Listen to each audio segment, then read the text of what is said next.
之海，一直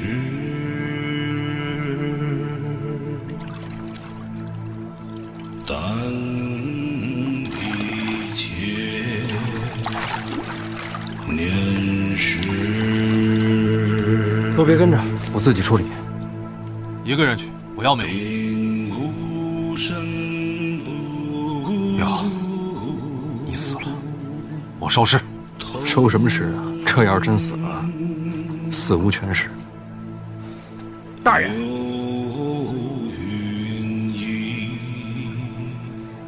老王，平时你一向聪明，跑得快。一会儿真要有什么事儿，千万别犯傻。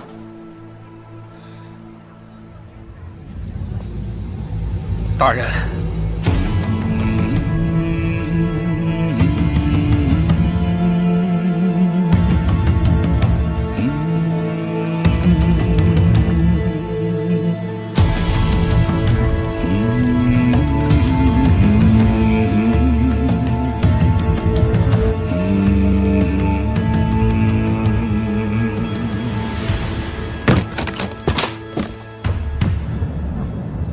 什么意思啊？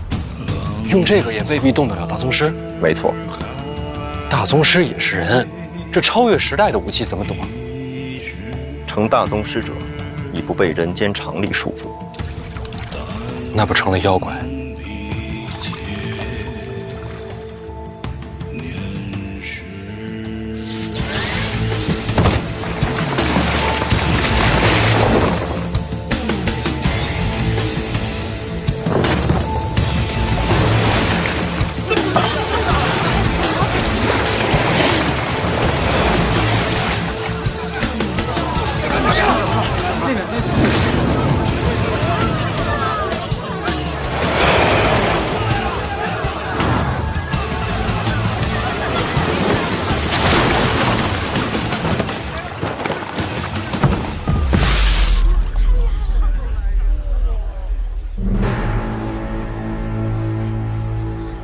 范闲，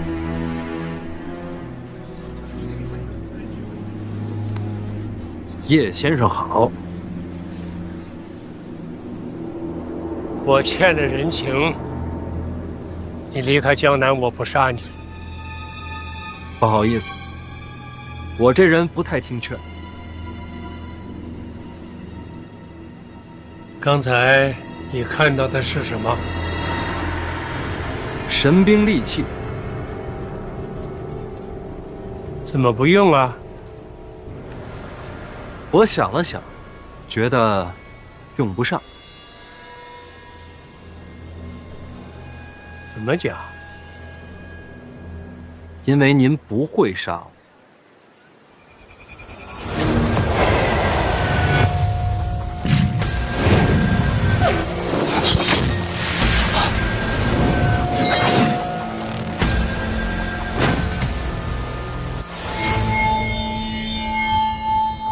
我听闻您是以流云散手闻名天下。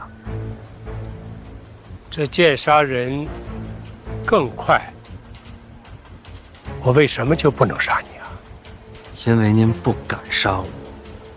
放眼天下，除非是似顾剑这般绝情绝义之人，否则就没人敢杀我。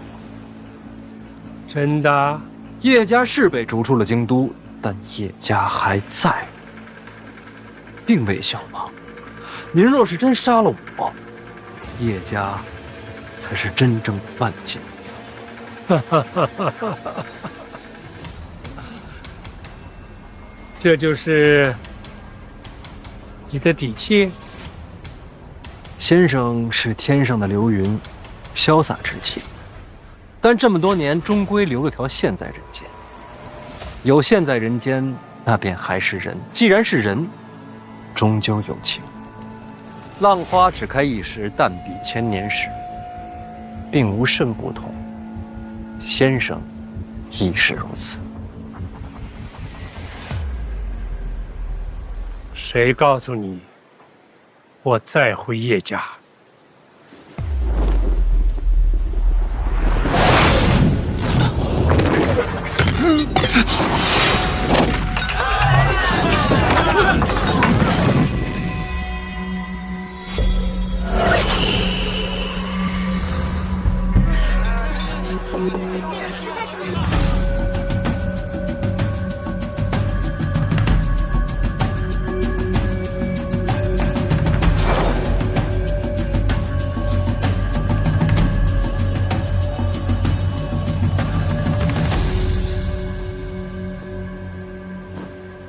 铁先生，是我赌赢了。您是大宗师，但依旧是人。赌性够大，够疯的，也不知该说你像谁。多谢叶先生，仅此一次，下不为例。晚辈是想谢谢先生，让我知道，大宗师也可以依旧是人。晚辈这辈子走仕途，也修武道，要是眼瞧着这两条路走到顶点，都没了人性，那还有什么意思啊？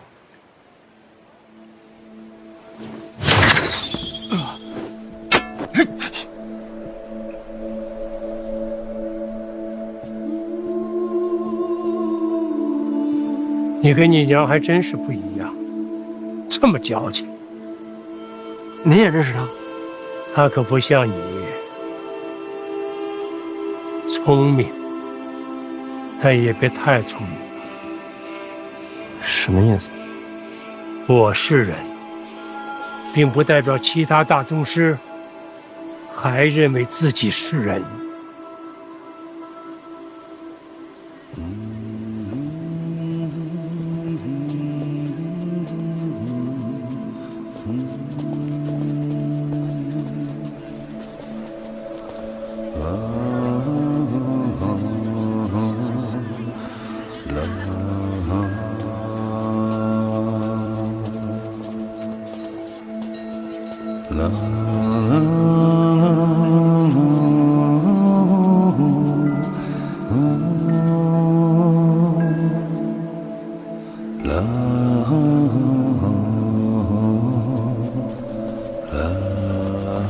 大人，这算是尘埃落定了吧？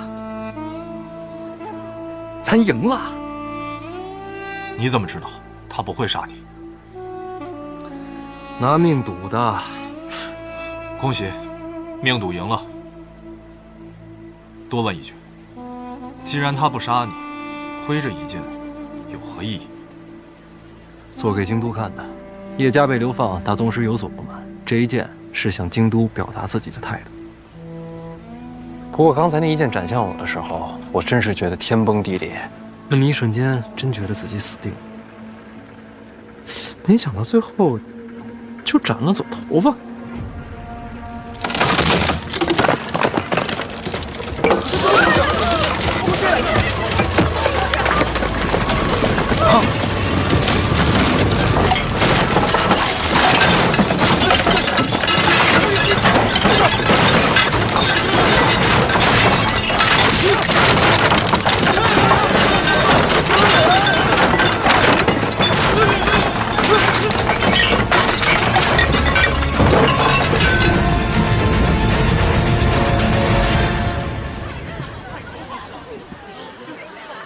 一剑斩楼，这就是大宗师的手段。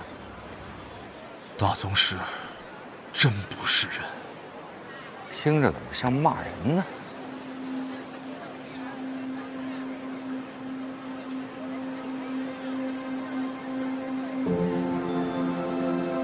这话错了。其实他们依旧是人。哎，你说咱们会有这么一天吗？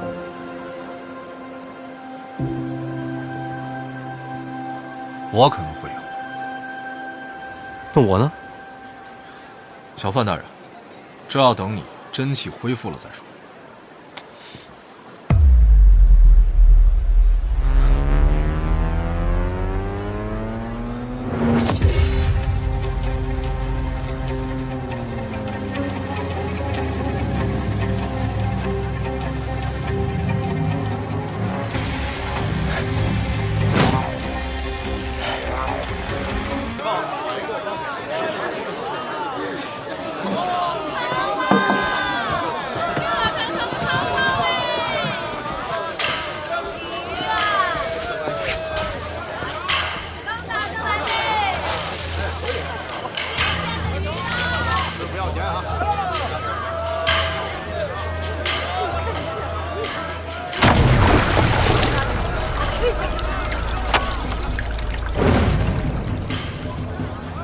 那上钩收什么竿啊？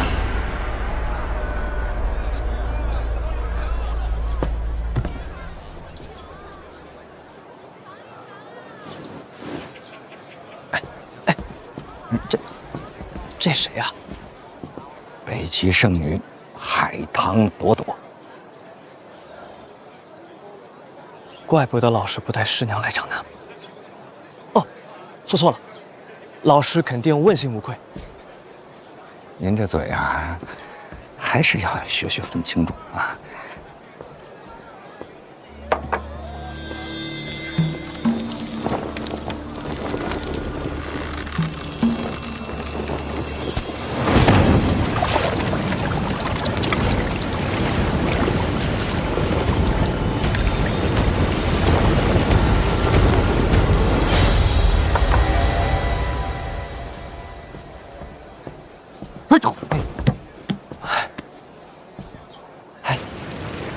这位姑娘是北齐圣女海棠朵朵。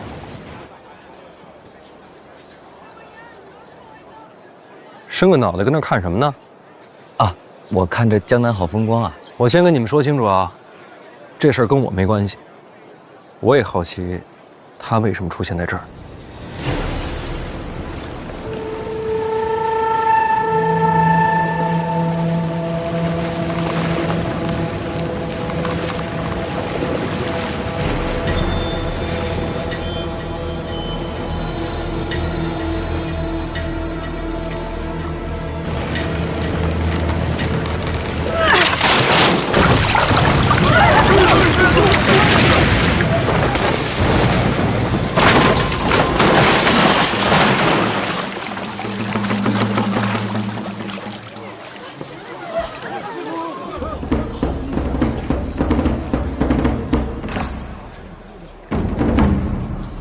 要不我陪你鱼竿？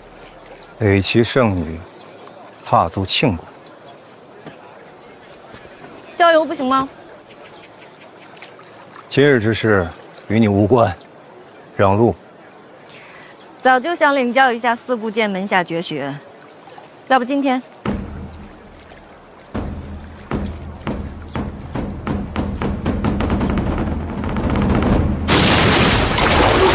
影子大人。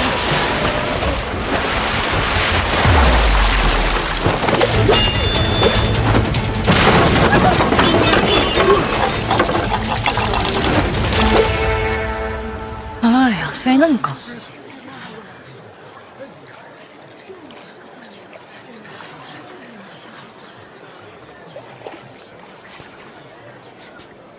九品以下都散了吧。散了，散了。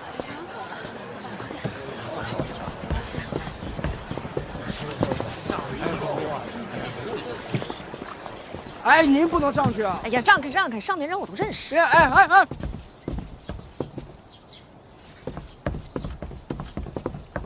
哎，自己人啊，姑娘请。我来蹭个饭行吗？请坐。这两位是？我们是小范大人的门生。哦，坐。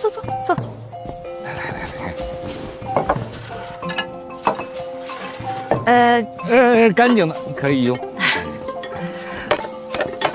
这菜看着挺精致，味儿也还行，量小了点儿。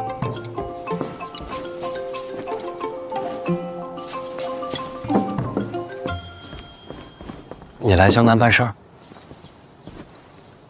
不是你让我来的吗？这话怎么说啊？你写信跟我说要交流两国功法嘛，我知道你在江南，我都给你带过来了。等会儿啊。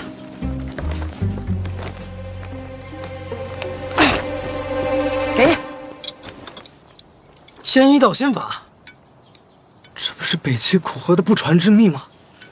我确实给你写过信，想要交流功法，但我没想到你能亲自送到江南来。这么去，回头我也送你一本。送我什么呀？我的霸道真气啊！干嘛？这不说好的交流吗？有来有回。行。哎，这真是多谢你了啊！多久不见，变这么矫情了？不是，我知道这天一道心法到底有多珍贵，真没想到我这一封信你就把它给我了，咱俩这交情。听说你成亲了，啊？就当贺礼了。太贵重了吧？我也这么觉着。啊？我是舍不得啊，我老师让我送的。苦荷大师让你把这给我？那不然呢？难道我给你偷来的呀？这大师随礼都这么重的吗？谁让你是叶青梅的儿子呀？我老师说了，这心法呢本来就是你娘的，现在算是物归原主。哪儿都有我娘。你命好。哎，刚才那边出手也得谢。这你谢不着我，那水里埋伏的那个影子才是你的杀手锏。哎，你是不是早知道那云之兰要来啊？别说云之兰了，连影子在江南我都不知道。你不知道？那太奇怪了。那水里埋伏的那位置也太巧了，怎么看也是有人泄露了秘密。我真不知道，我比你还困惑。算了，不关我事儿。吃啊！哎，你成亲之后过得怎么样？挺好的。那我就放心了。啊，司理里让我问的。哦，他过得怎么样？别问，司理理对他来说，不再问候才是最大的安慰啊。你还是研究一下，这是鸭肉还是鹅肉？你不认识啊？说这个啊，这不是鸡吗？盐水鸡是吧？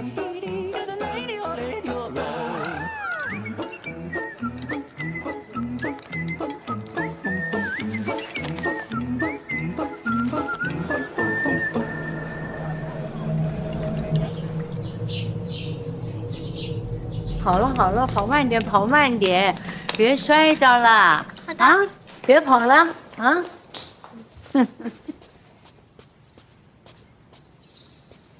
母亲，小范大人到了。哎呀，你怎么不早说呀？老身应该出门迎接才是啊。小范大人一个人来的？这江南再乱，明家总是安全的吧？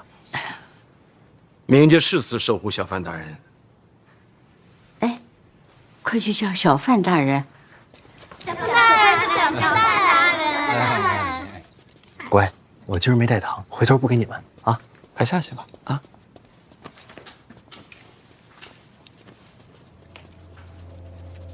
母亲，您这儿还没完事儿呢。啊，再磕2个头就礼成了。大人请坐，我先陪大人聊会儿。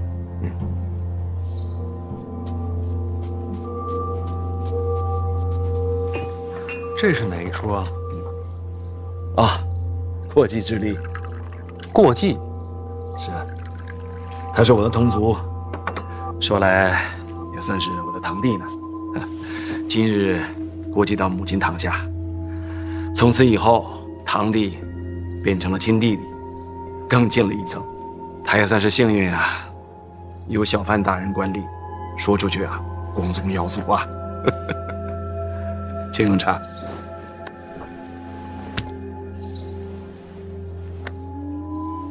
行了行了，礼成了，别磕了。来，起来吧。来，拿着。哎呀，从今往后，你我就是亲兄弟了。我这个当大哥的，好歹要尽一份心意吧。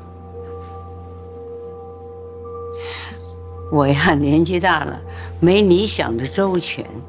啊，些许小事，若劳烦母亲挂心，我这个家主不白当了吗？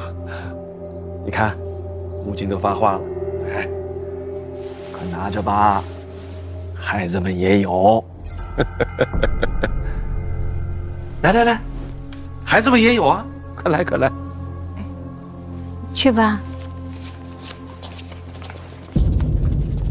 从此以后啊，我就是你们的大伯啊！以后我做主，我说了算，听见没有？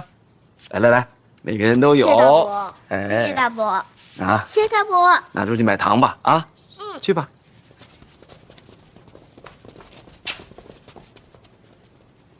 母亲，家事已了，该正事了。你是家主，你决定就是。小范大人，请上座。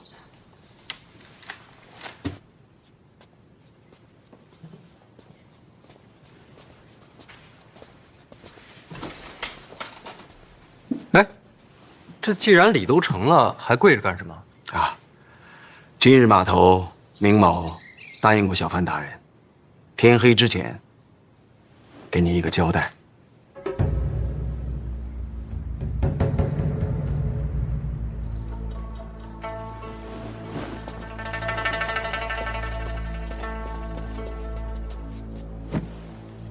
大人，此人正是那个利欲熏心、私发悬赏令的凶犯。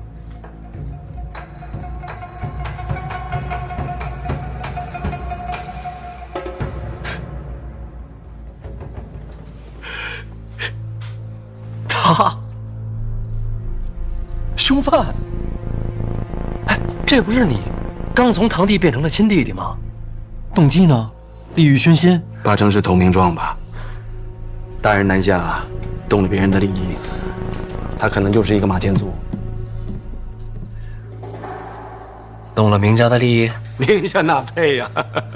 大人，三大房隶属皇室，我们明家也就是一个帮忙当差的。所有的公房器械、人员主事，都是由转运司监管。即便是那些商贾买卖，真正的银钱，也都是要上交长公主殿下的。说句难听的，我们明家就是被养的看门的狗，牵狗的链子放在谁的手里，对于我们都一样。您说是不是？狗也会咬人，野狗才咬人。看门狗讲究的就是忠诚。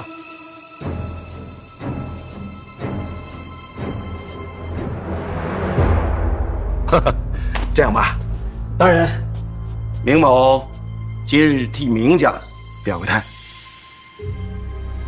大人奉旨南下，名正言顺，明家当全力促成大人收复三大房。家主的话，就是明家的话。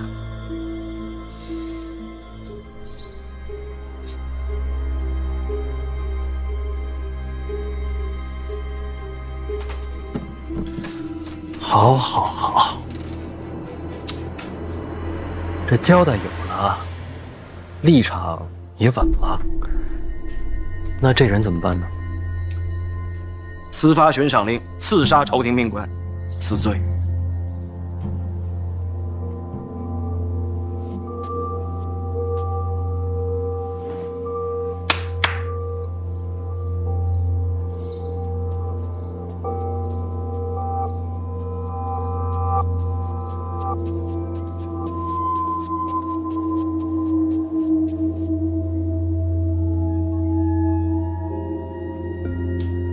小范大人，明家绝不徇私，就请大人对凶犯明正典刑。你们好歹让孩子先下去啊，这都看着呢。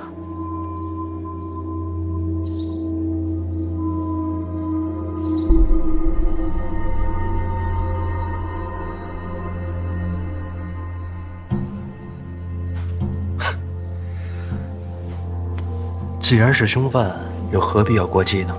他虽死罪，孩子毕竟无辜。过继我门下，他走了之后，这些孩子我都会当亲孙子孙女儿养着，他就不会死不瞑目。母亲宽厚仁慈，我若是他，定会瞑目的。小范大人，请吧。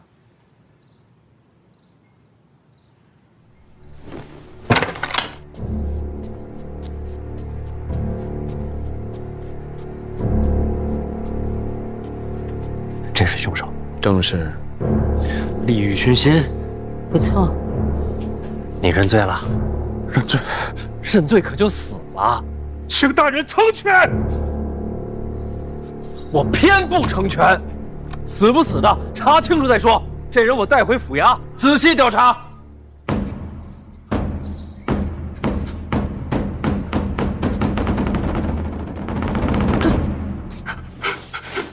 哥，能不能让孩子先下去？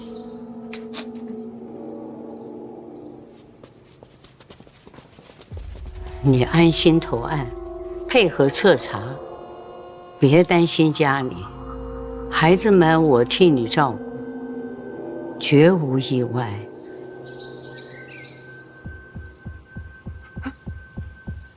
来几个人？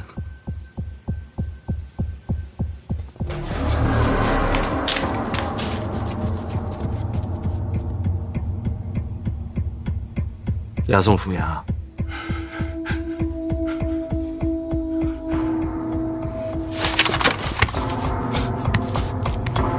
小潘大人来！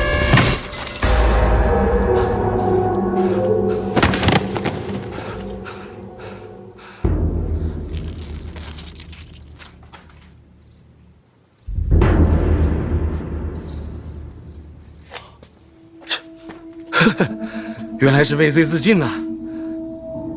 大人，你没事吧？没有溅到您身上血吧？血都让你挡着了，我见什么呀？啊？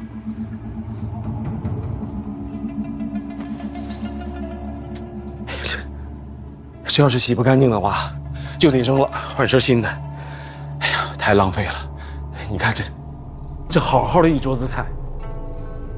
哦，大人，那这尸首，你还要抬回去吗？这都畏罪自尽了，我要个尸体身上。如果这样的话，那就把我这个亲弟弟的尸体抬出去安葬，宁某去就回。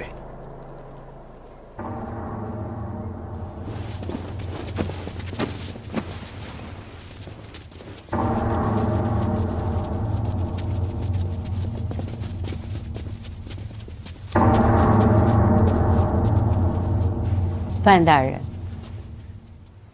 大人筹银送灾民回家，叫人钦佩。此等善举，民家绝不能落于人后。待会儿再聊善举吧，这血都没擦干净。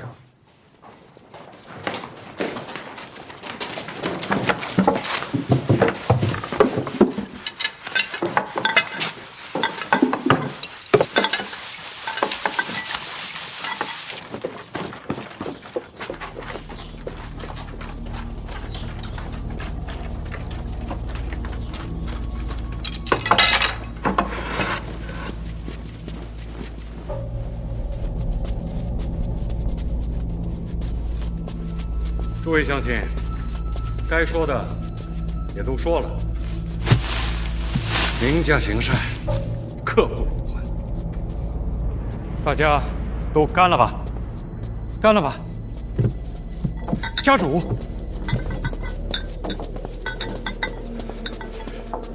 家主，大家都是自愿投效的乡亲们。是。怎么很多人看起来那么面熟啊？都是为了咱们闵家。啊，好，老伯，快请坐，快请坐。是的。辛苦了。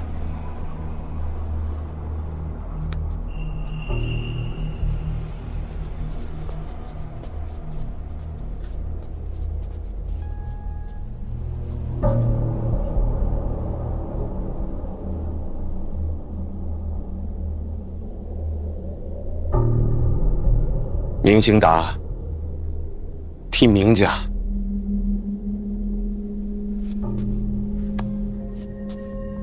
谢过诸位父老乡亲。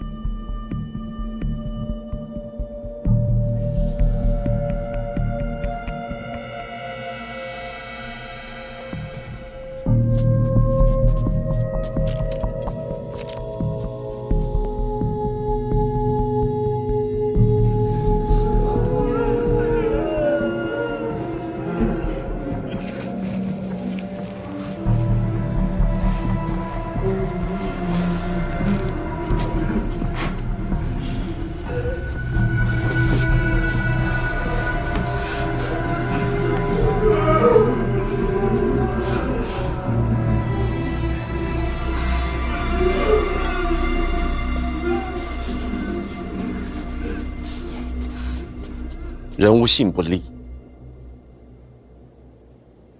诸位乡亲，我明家说话是算话的。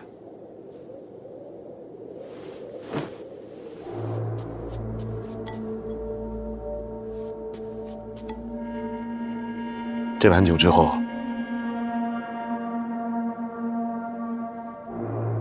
你们的家人就是明家的家人，别的不敢说，只要明家还在，管保他们衣食无忧。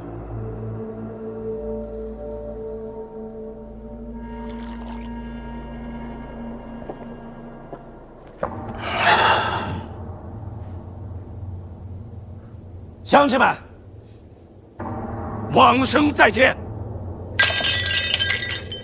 感谢家主，家主大恩大德。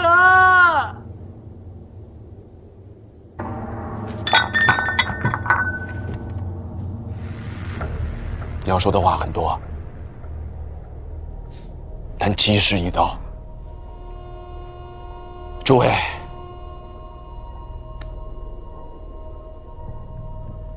一路走好。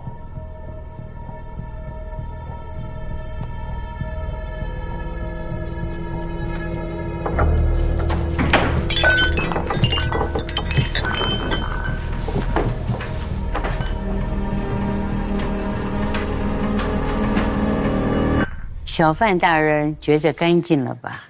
事儿办得驾轻就熟，家里没少死人吧？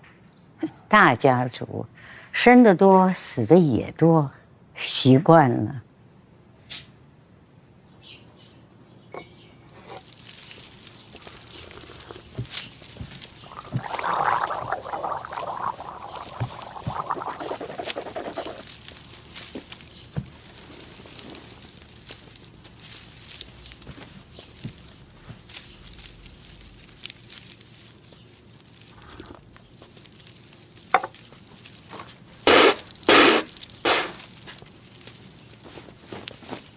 人数别弄错了。哎，家主放心，加上您带来那个，正好一个都不差。后续都安排好，都安排好了，他们都是自愿的。要不是数量有限，那想死的人多了。毕竟家人一旦被冥府收留，那可就是改了命了，是想都不敢想。赶紧装车，时间不等人。是，马上送到转运寺。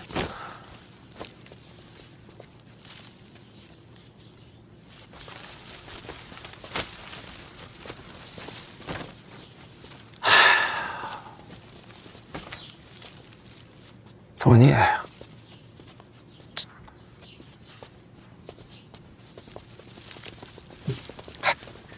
动作快一点啊！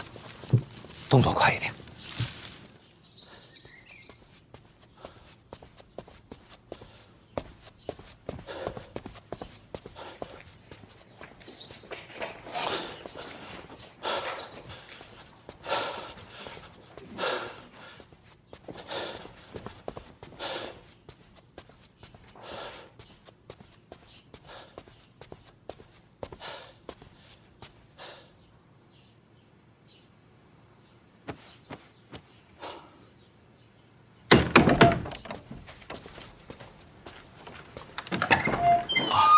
谢先生，您找我？我没找你啊。哈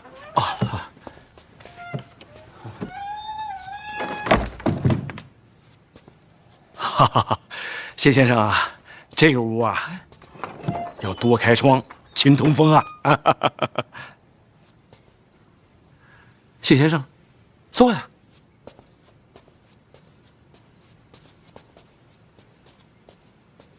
请。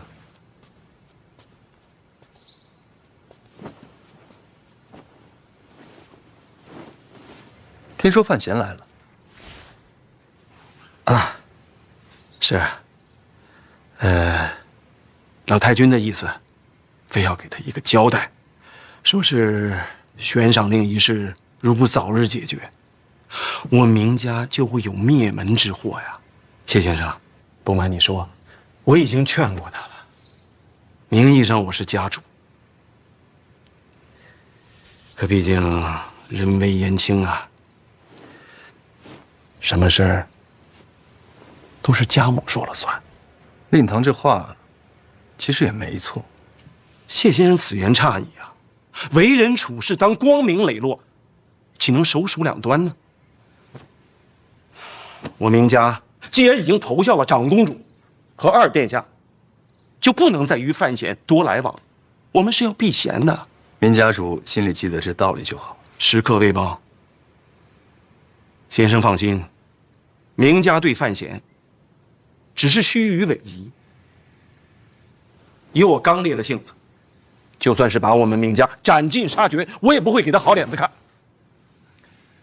倒也不用过于担心，我也给你透个底，2天之后就是范闲的死期。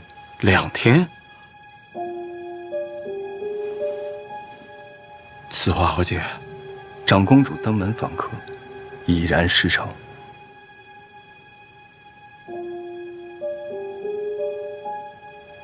那谁来杀范闲呢？别问太多，等结果就好。明白，明白。有您这句话，我就彻底放心了。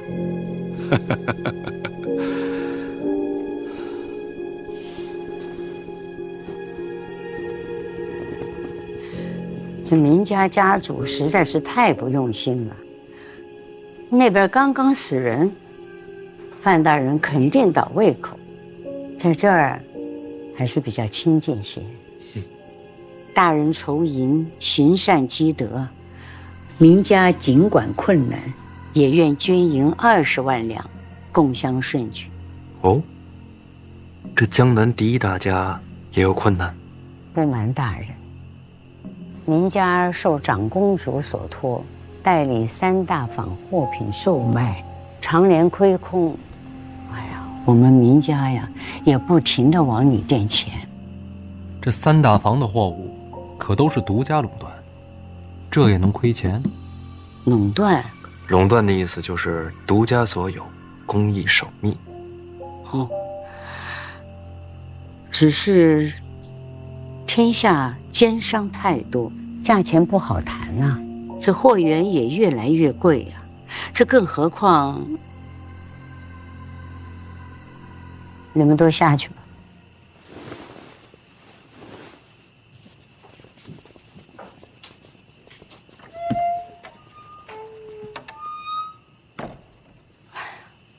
这何况银钱入库，都得在长公主那儿过一手，所以这内库亏空也是在所难免。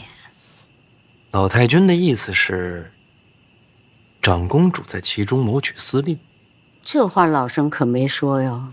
明白，你什么都没说，我自己意会。哎呀，幸好大人来了，3大坊终于有了希望。我还以为你们会帮着李元瑞拦我一手，会吗？大人怎么这么说呢？3大坊又不是我们明家的，在谁手里，其实对我们都一样。大人江南之行，最怕夜长梦多。明日我就让清达带大人走一趟转运师，尽快交接。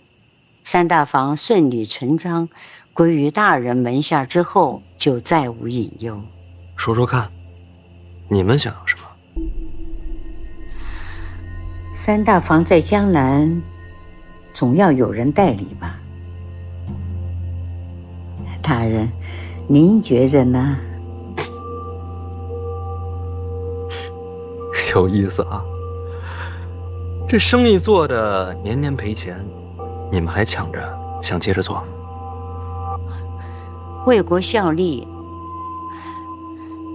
岂会在乎个人得失？明家能有今日，绝非侥幸。仰仗国运昌隆，也仰仗大人鸿福。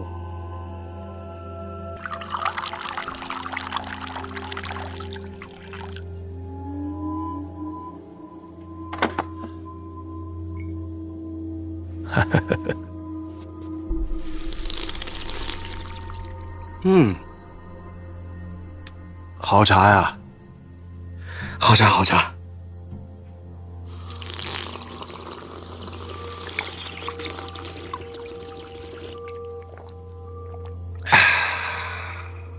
你怎么还不走？范闲不会等急了？啊？哦，小范大人，只是个过场，应付一下即可。再说，有家母在，不会有问题的。啊，谢先生，请用茶呀。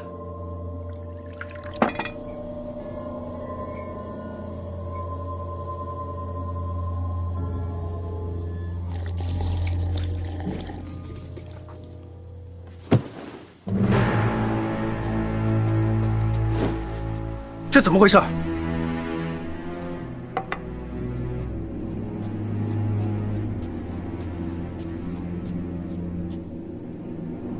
哎呀，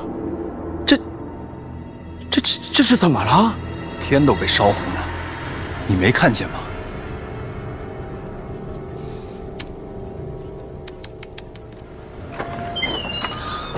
哎呀，这桥就走水了。小范大人，小范大人，小范大人，出大事了！我让人去看了，好像是转运司起火了。内库转运司？正是。三大房库房所有器物，代代工房人员都在转运司呢。不过大人放心，我来通报之前，已经让明家上下尽数前去救火了。家主觉得这火谁放的？不会是人为的吧？毕竟烧了转运司，对谁都没有好处啊。哎呀，幸好我今晚在明家啊，不然怕不是要怀疑明家放火呀。小范大人，明家就是吃了雄心豹子胆，也不敢做出这种事。我知道，当然不可能是明家放的了。毕竟我自己就是人证。不对，也不好说整个明家啊，毕竟家大人多，死的也多。不过最起码老太君和家主肯定是清白的。明某以信义起誓，无论如何，也要助大人查清真相。这火烧的夜都亮了。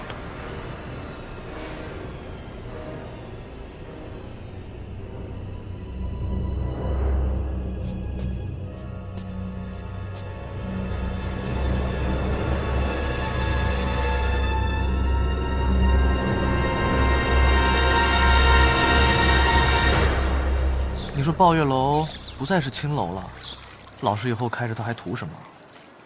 老师想的比我们远。老师也没说这些女子该如何安排啊？没说，应该是想拿下三大房之后再说吧。昨晚那场火，听说了吧？转运司烧成一片废墟，三大房没了。早不烧晚不烧，偏偏老师来了江南再烧，三大房没了，内库就撑不下去了，这也太巧了。我就不相信，能有这么巧的活。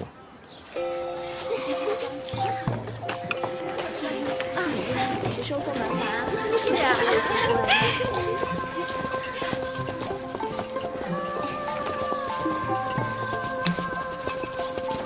哎，还有，那圆梦在江南下落已然查明，接下来不抓吗？老师自有安排。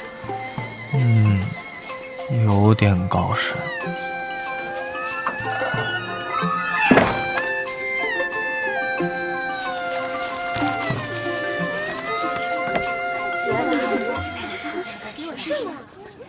大人，我回来了啊！哎呦，这可晦气呀！我在这火场里边啊，转了一圈，这三大房的仓库啊，都烧尽了，什么也没留下。这火灾原因啊，不好查。人呢？都死了。但这尸体数啊，我查了，和三大房的人员数都能对得上，一个都没少。换句话说，就是一个活口都没留。这尸体啊，我也查了，我觉得啊，这里边有蹊跷。我一共查了2具尸体，这喉咙深处啊都没有烟尘，这说明啊，他是死后才烧的。但是呢，我怕打草惊蛇，所以呢，就只查了这2具。这火灾啊，一定不是什么意外。具体线索有吗？烧得很干净，什么都没留下，没什么线索。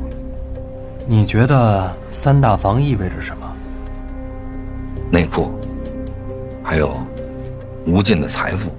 那烧了三大房，对谁有好处？对谁都没好处。所以说，这把火烧的只不过是三大房的名字。您的意思是，这里边另有玄机？老王辛苦，守住后门。这把火要是真有蹊跷，这消息就该快到咱们这儿。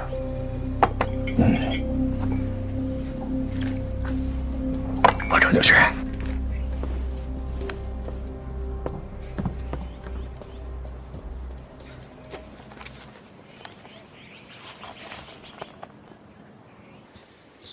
饭前回到住处，再无外出，毫无动作。他住哪儿啊？抱月楼。就是京都的青楼。对，京都青楼的江南分号。孩儿从来都没有去过，只是道听途说。看那小潘大人正气凛然的，也逃不过酒色财气。我还以为他会大张旗鼓地查这场火呢。这把大火，前前后后烧的是干干净净，就是查，他也无从下手了。我看他可不好骗。猜疑肯定是会有的，不过于情于理，咱们完全没有必要冒着毁家灭族的风险点这把火。没有动机，自然就不会怀疑到明家。那不可能，这要是被查到，全族的脑袋都得掉光。那明家也不是傻子呀，师兄。怎么就不可能？才能通神啊，殿下！可这跟点火有什么关系吗，师兄？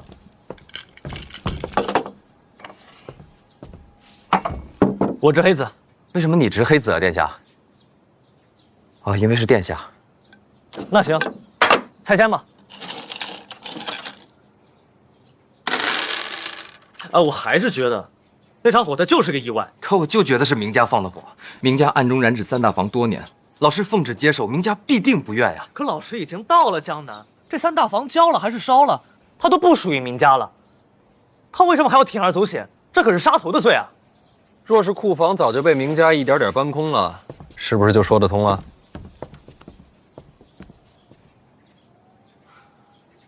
老师，我明白了。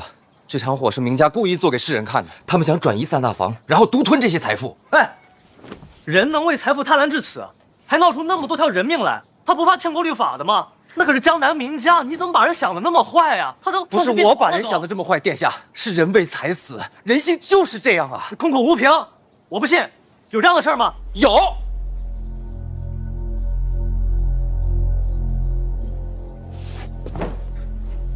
殿下有所不知。我就是这样，我的家史家镇就是这么被烧没的。府衙送来的报灾文书上说，天干物燥，意外起火，一镇子的人的殿下全死了。他们不会跑吗？然而他们就用意外草草结案了。我不相信。您觉得呢？您觉得是意外，还是人为？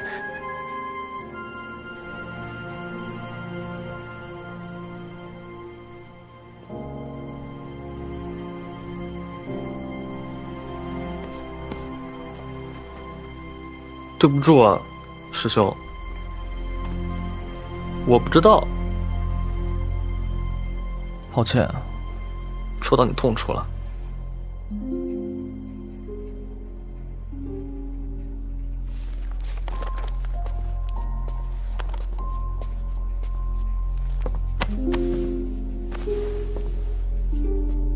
你不明白的事情有很多，才能通神，也能使人不再被人。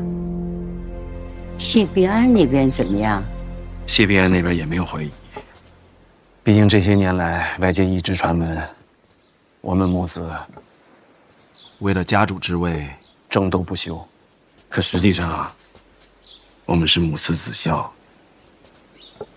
长公主也不会想到，此次我们母子联手，布下如此大局。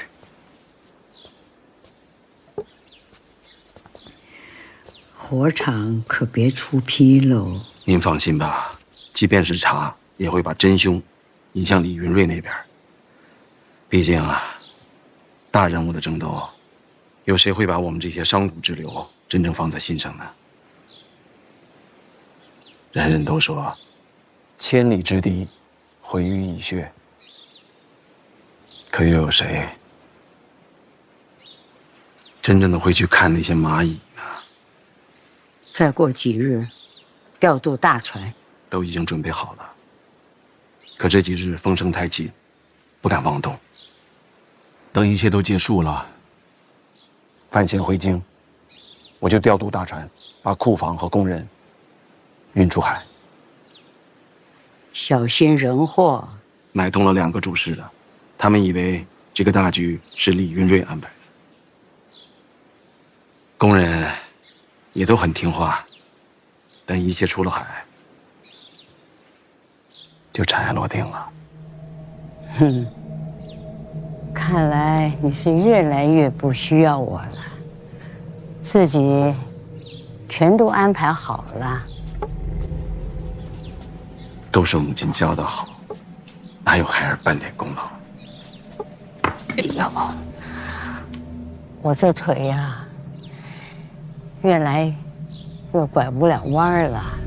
哎，看来我就是个废人了。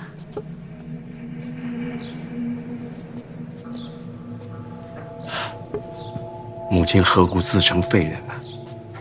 来，孩儿背你。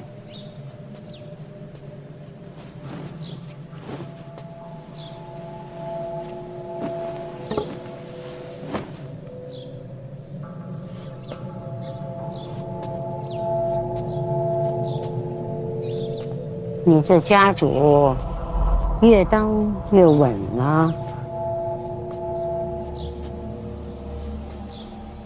没有母亲提点，家主只是个虚名。你们觉得江南最大的麻烦是什么？名家不算。长公主和2殿下，其实也不算。还能是谁？有的时候麻烦可以不是指一个人，而是人性。江南这么多年啊，明家一家独大，其余商贾再无起色。明家是富了，但是各县穷困潦倒的却越来越多。所以应该换掉名家呀。换谁都一样，过几年又是新的名家。我这次南下，听的一句话，没了名家也有别家。3大房就是个聚宝盆，谁守着它，谁就是下一个名家。所以说，3大房姓甚名谁并不重要，重要的是它的本质。什么本质？3大房里边有天下最赚钱的工艺传承，这我知道。玻璃、制糖、织棉、香水，多了去了，样样都是不传之秘。我想放出去。什么放出去？3大房所有不传之秘，我都放出去。放去哪儿啊？放于天下商铺，技术共享。哦，卖出天价，填补库债。是要收费，但不是为了库债。我也没想过要卖天价，所有的工艺分别厘定数目，享用的商家费用1年一交，细水长流，这就叫做知识产权。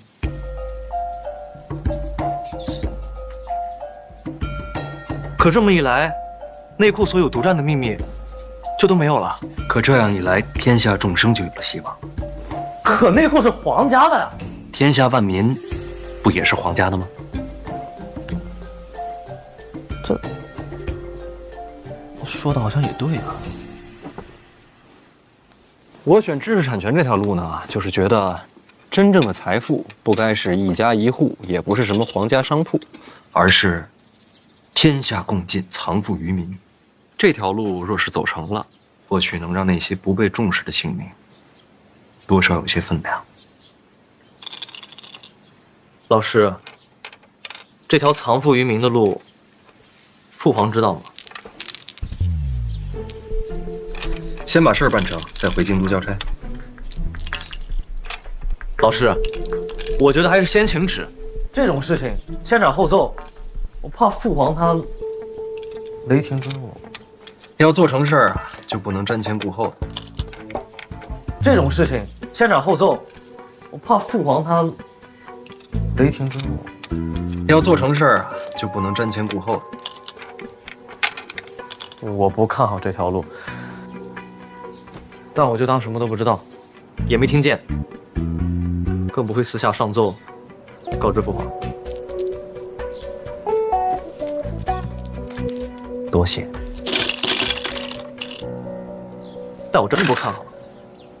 你呢？我也是。你也不看好？是。我这条路表面上瞧着损皇家利众生，他是皇家子弟，他不看好是常理。你为何不看好？老师的话，其实我没怎么听懂，但是我相信老师的选择一定是对的。那你还不看好？只是这世上大多时候，对错并不重要。老师的这条路动了太多人的利益，我担心这么走下去，终将四面树敌，荆棘密布。这世间常有人说，对错并不重要。但如果对错一直不重要呢？一直没有人尝试去改变，那三大房的火，史家镇的火，就永远也不会熄灭。老师，这条路我虽不看好，但我愿意陪您走下去，哪怕燃尽此身，亦不言悔。我和师兄一样。你们真的这么想？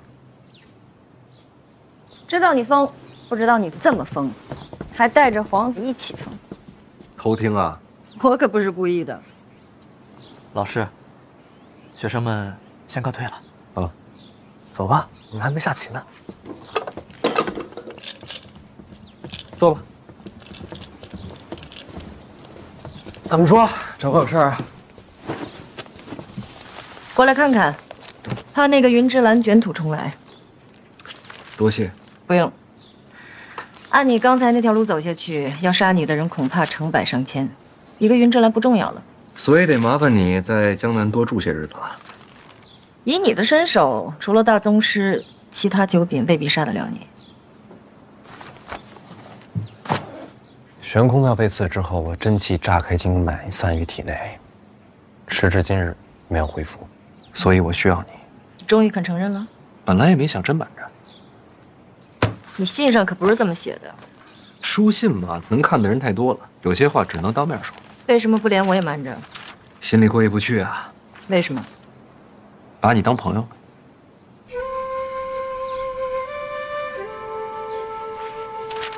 你我一共才见过几面？你别说，人跟人啊，有时候就这么奇妙。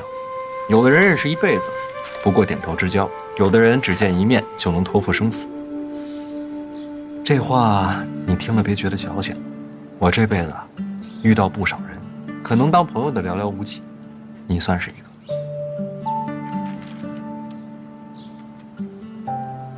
确实矫情。我也这么觉得。以后不说了。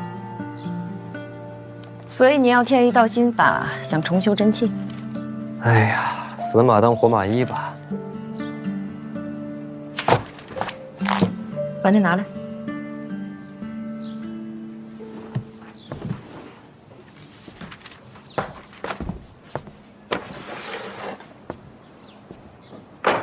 你要干什么？磨磨。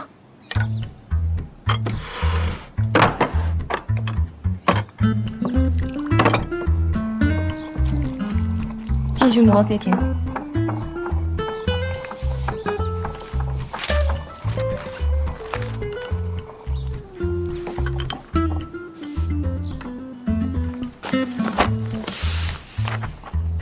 你改了什么？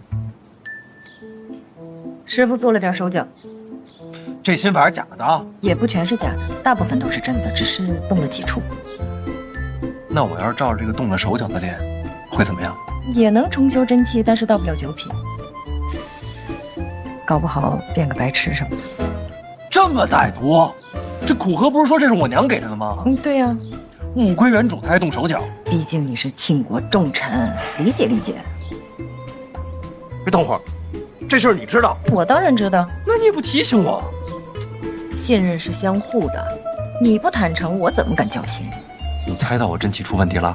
你跟我写信要心法，傻子都能猜到，你肯定是遇见了意外。如果你跟我隐瞒实情，那练成了白痴也是你自找的。这么狠心吗？以你我的身份，朋友2字何其沉重。那你把这个改回来，苦荷那边怎么交代？不用交代，徒在外，生命有所不受。多谢，世上还是好人多。真矫情。笔给我。干嘛？给你画幅画。什么画？之前给你那本《霸道真气》，少给你几幅画，硬练啊，容易七窍流血。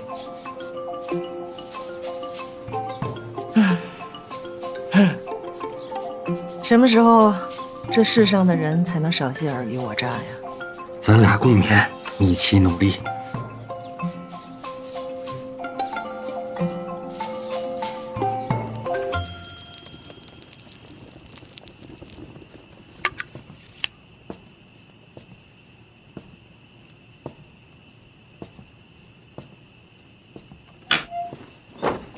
大人，您看看谁来了？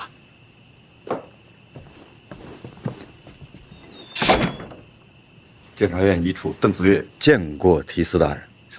当你这是认识多久了，跟我来这个？来，坐坐。规矩嘛。哎，邢天兄，哎呀，哎，你这胡子呢？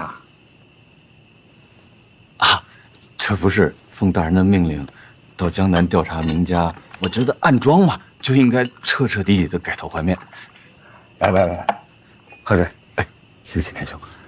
还是先说事情。我听大人的吩咐，化妆成灾民到了江南之后，果然就被名家给收拢了。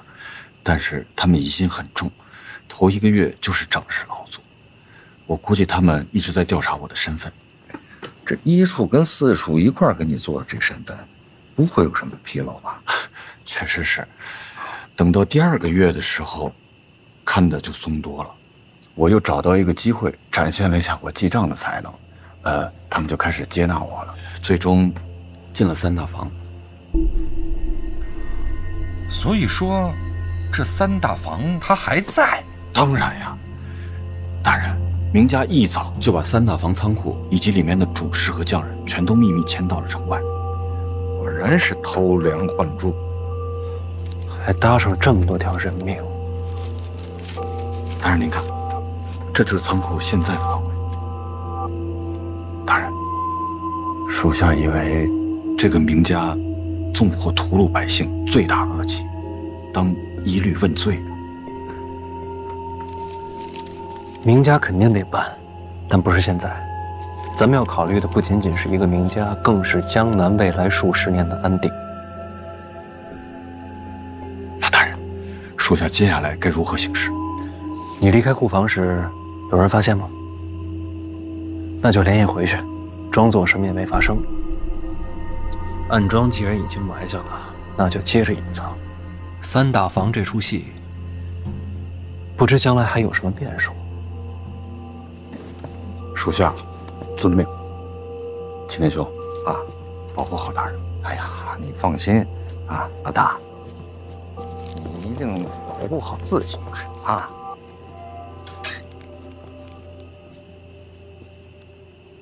走吧，留步留步，哎。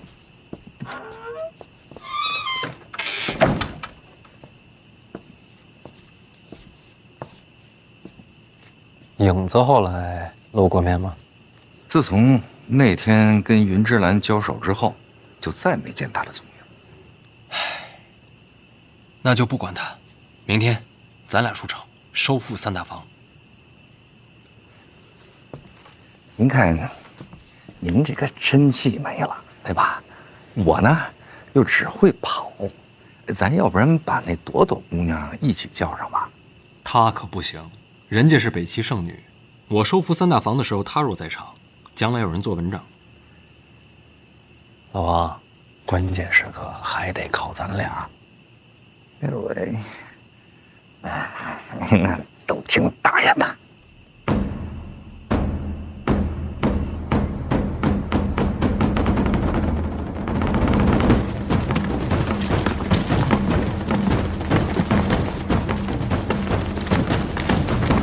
范闲驾马出城，刚刚送来的消息，出城之后前行的方向正是如今三大房库房所在。库房所在，乃是绝密啊！必是走漏了消息。那他们出城只有2个人？开始是2个。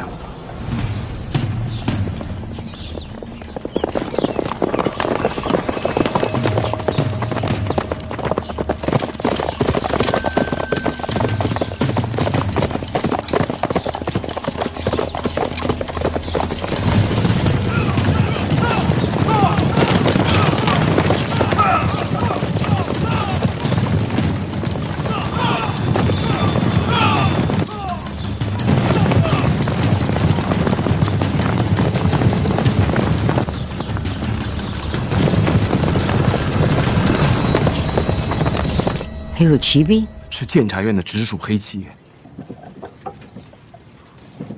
这谢必安不是说，再过2天范闲必死无疑啊？这2天已经到了。云芝兰都做不到，还有谁能杀得了范闲？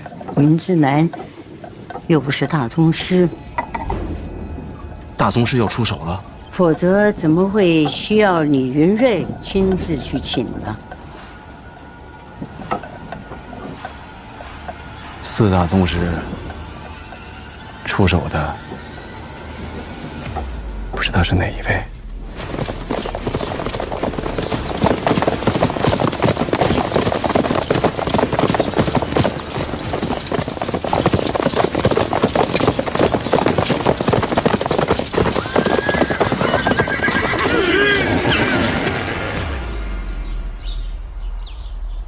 影子大人，我还以为你会一直躲着不见我。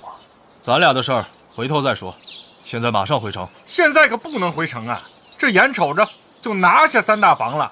叶流云正执剑向苏州城一路行来。苦荷远在北齐，自顾见不愿出手，那就只剩下一位了。叶流云，那叶流云是咱庆国的大宗师啊，怎么会对咱自己人下手呢？悬空庙刺杀，叶家被逐出京都，那也跟我家大人没有什么关系啊，那是陛下下的令啊。是啊，所以叶流云的报复就针对皇室。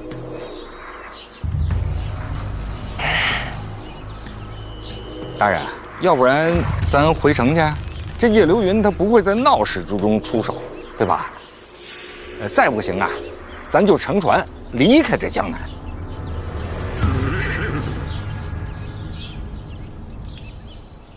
大宗师非人力可敌，你眼前的这些人根本挡不住。我要是此时回城，明家就有机会把三大房再次转运。有了这次教训，他们就会把三大房化整为零，散落江南各地。也就是说，要想夺回三大房，只能以快打快。现在就是唯一的机会。可谁来挡住叶流云？他多久到？离得倒是远，可凭大宗师赶路的手段，几个时辰就到。我娘的产业，我想夺回来。哎呦，大人，我这月银我真是要少了我。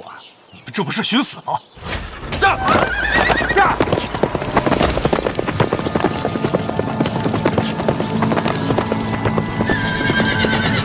站！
谁？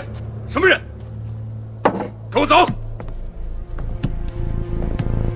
跟上！在哪里？什么人？在哪里？在门口。怎么回事？走！好，快！别上，快！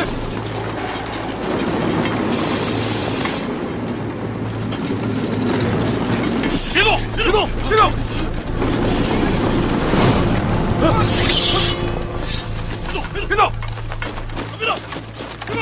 多先别动，多先别动，放下，放下，放下。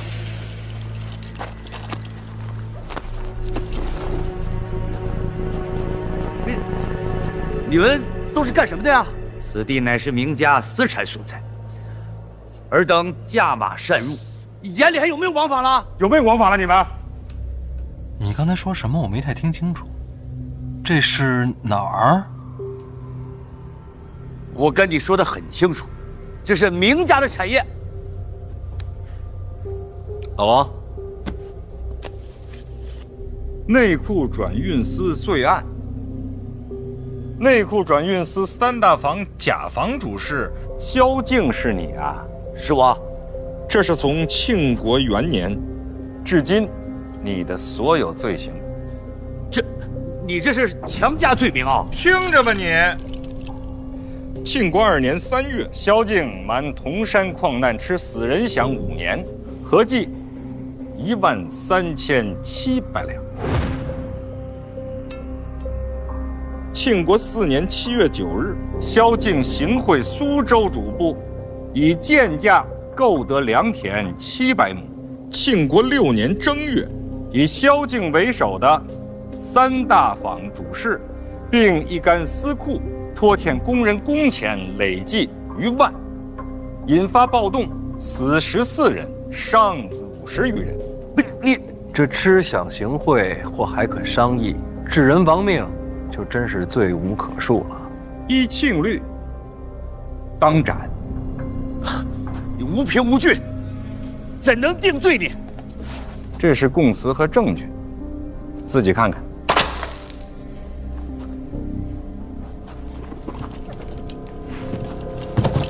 若是论罪，也该开堂审案的这。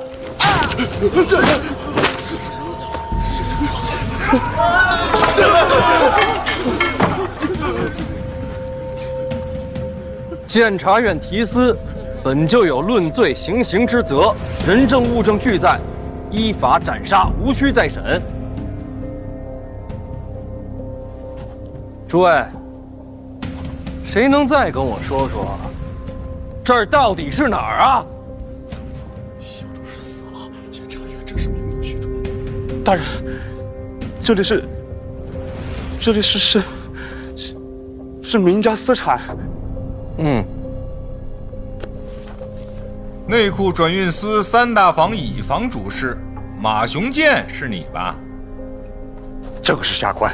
听着啊，任职以来娶12房小妾，其中9房是为强抢民女，更有2房是杀人亲夫夺人之妻，另有庆国6年暴动一案，马雄建亦与萧敬同谋，数罪并罚，以庆律当斩。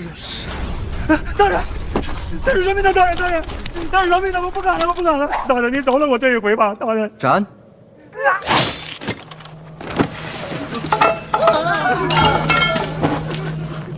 你们都给我听清楚了，我人刚到江南，不代表我什么都不知道。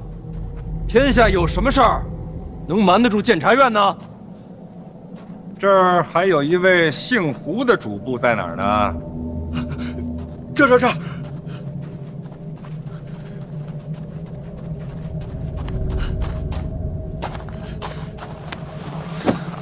禀房主事胡金林，拜见小范大人。胡主事是吧？你来说说，这儿是哪儿？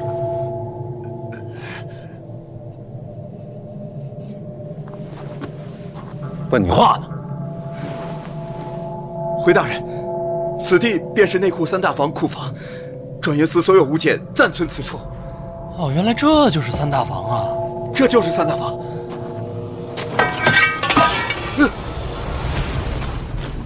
监察院提司范闲，奉旨交接掌管三大房，范某领旨办事。诸位，可还有什么异议啊？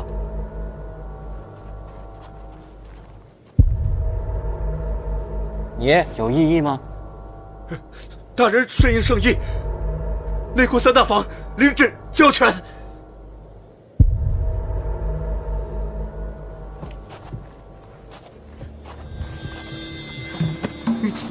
你应该庆幸自己手上没有人命。三大房内可有专门冶炼铁器的器械？有，集中在一个库房。起身带路。好，都给我闪开！闪开！闪开！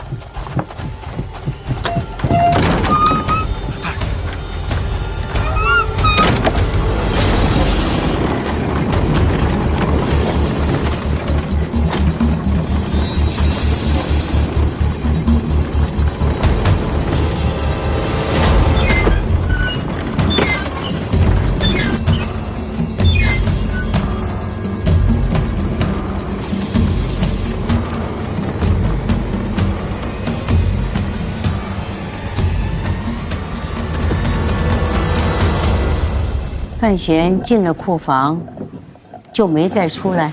是，门关着，但是可以听到里边有金铁交击，炉火点燃，但是就不明白他在里边做什么。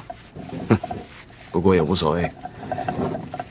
即便是收复了三大房，只要叶流云一出手，范闲此次定是死路难逃。你要是没死呢？那可是大宗师啊！你是家主，该注意一点，成败不可寄托他人。范闲如果没死，会是什么结果？明家争夺三大房，那可是抄家灭族的罪。谁说是明家？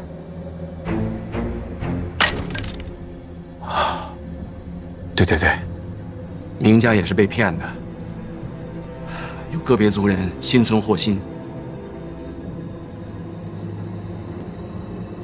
只是这么一来，恐怕再找一个过继的，也扛不住这么大的罪名了。你亲兄弟不少啊，那就让你那些亲兄弟们一个一个的去送死啊！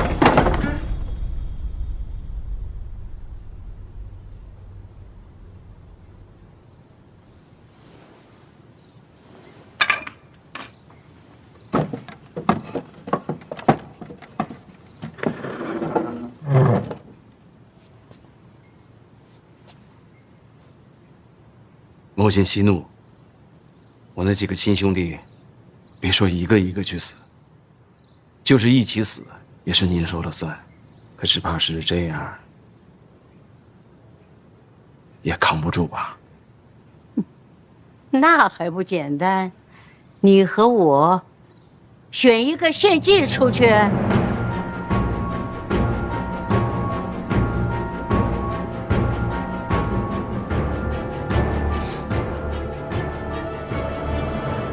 自然是我。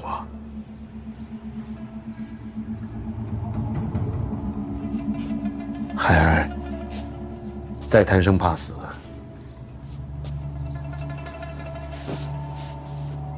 那我也是个人呢，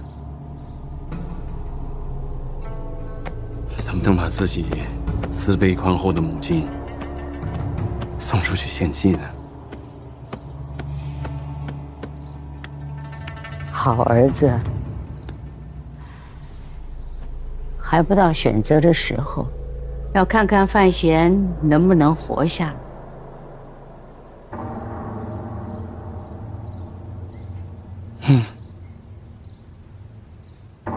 母亲说的对，不过这一次范闲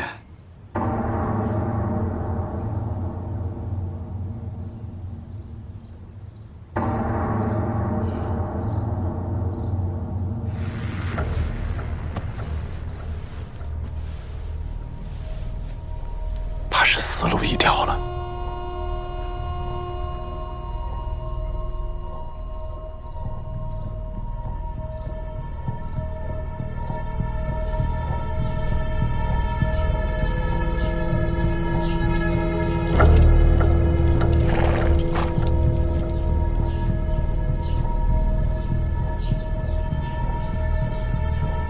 这有一会儿了呀，我就不明白了，这么点时间，还能临时造出个神兵利器对付大宗师？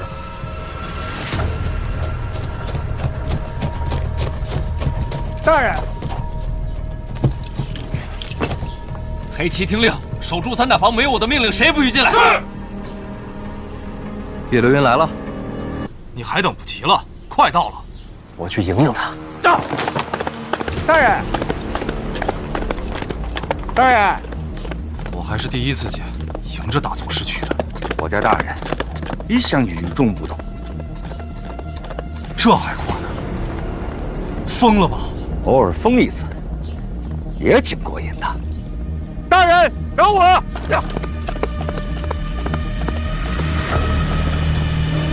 都疯了！上！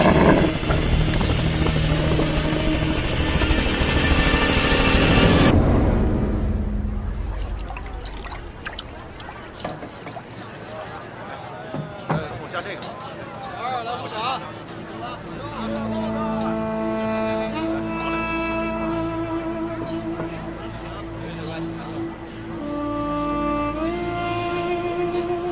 影子大人，啊，你也跟过来啊？啊，这种热闹还是要凑一下。你俩要是实在不知道说什么，咱们可以不说话。紧张，总得说点什么。哎，我上个茅房去来得及吗？应该是来不及了。怎么？哎，怎么了？这是？叶流云来了。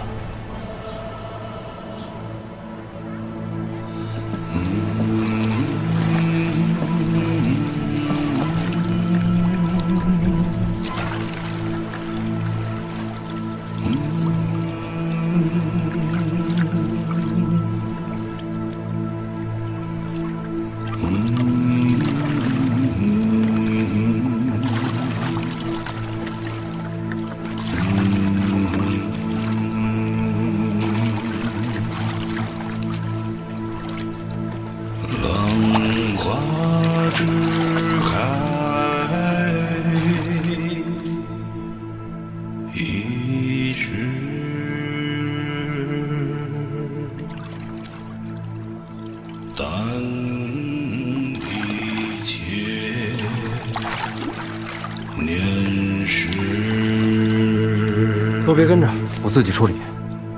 一个人去，不要美女。别好，你死了，我收尸。收什么尸啊？这要是真死了，死无全尸。大人，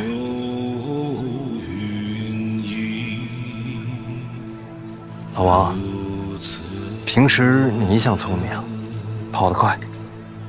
一会儿真要有什么事儿，千万别犯傻。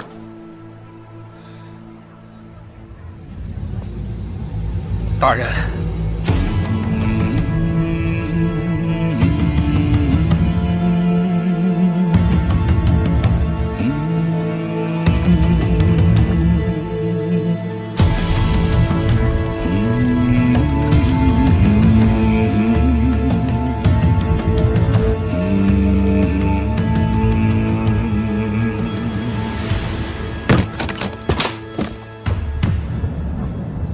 什么意思啊？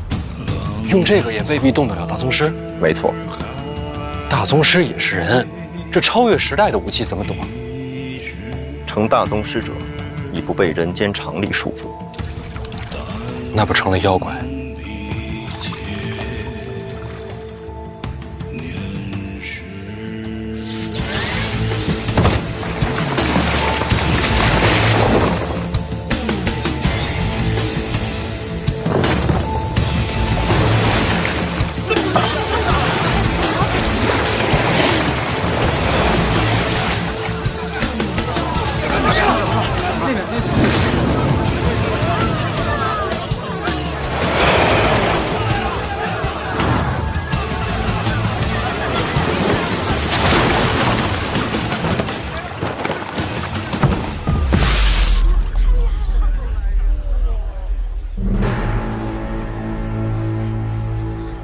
范闲，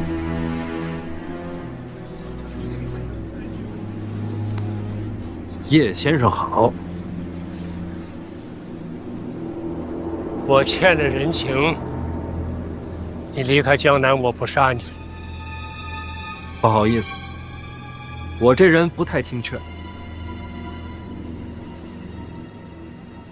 刚才你看到的是什么？神兵利器。怎么不用啊？我想了想，觉得用不上。怎么讲？因为您不会杀我。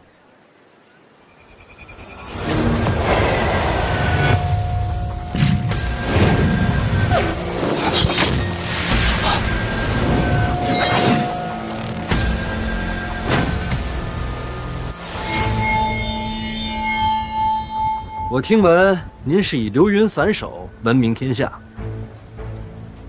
这剑杀人更快，我为什么就不能杀你啊？因为您不敢杀我。放眼天下，除非是四顾剑这般绝情绝义之人，否则就没人敢杀我。真的？叶家是被逐出了京都，但叶家还在，并未消亡。您若是真杀了我，叶家才是真正的万劫不复。这就是你的底气？先生是天上的流云，潇洒之气，但这么多年终归留了条线在人间。有线在人间，那便还是人。既然是人，终究有情。浪花只开一时，但比千年时，并无甚不同。先生亦是如此。谁告诉你我在乎叶家？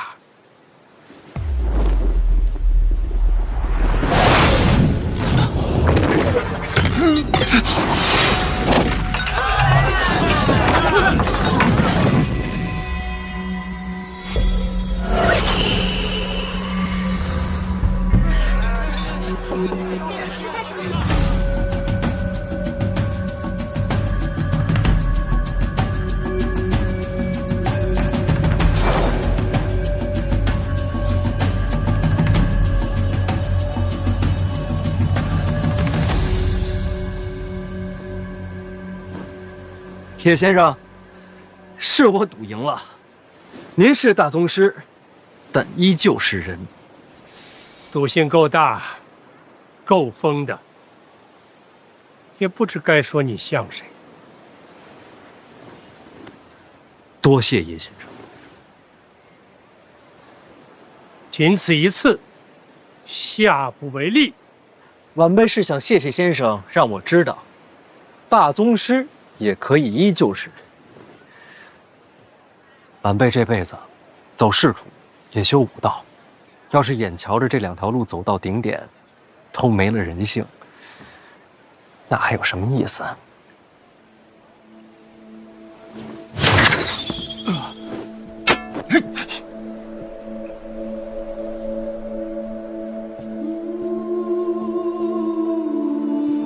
你跟你娘还真是不一样，这么矫情。您也认识她？她可不像你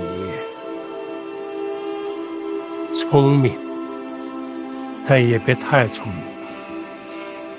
什么意思？我是人，并不代表其他大宗师还认为自己是人。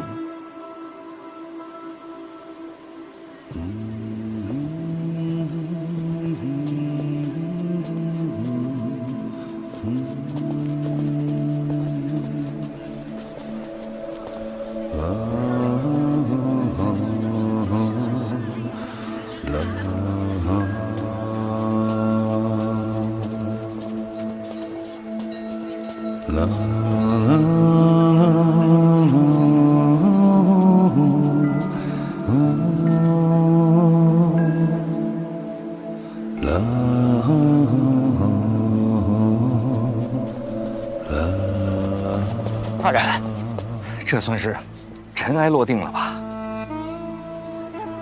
咱赢了。你怎么知道他不会杀你？拿命赌的。恭喜，命赌赢了。多问一句，既然他不杀你，挥这一剑有何意义？做给京都看的。叶家被流放，大宗师有所不满，这一剑是向京都表达自己的态度。不过刚才那一剑斩向我的时候，我真是觉得天崩地裂，那么一瞬间，真觉得自己死定了。没想到最后就斩了走头发。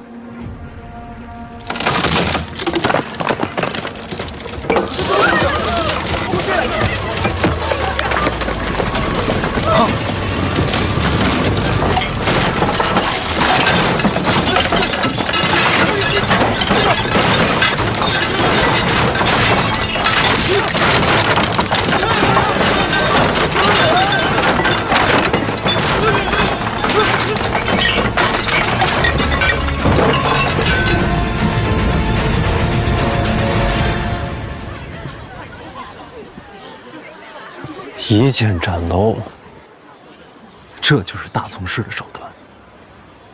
大宗师真不是人，听着怎么像骂人呢？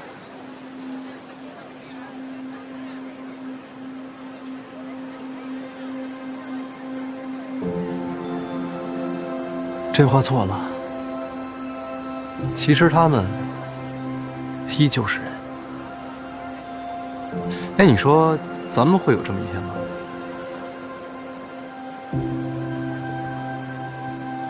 我可能会有。那我呢？小范大人，这要等你真气恢复了再说。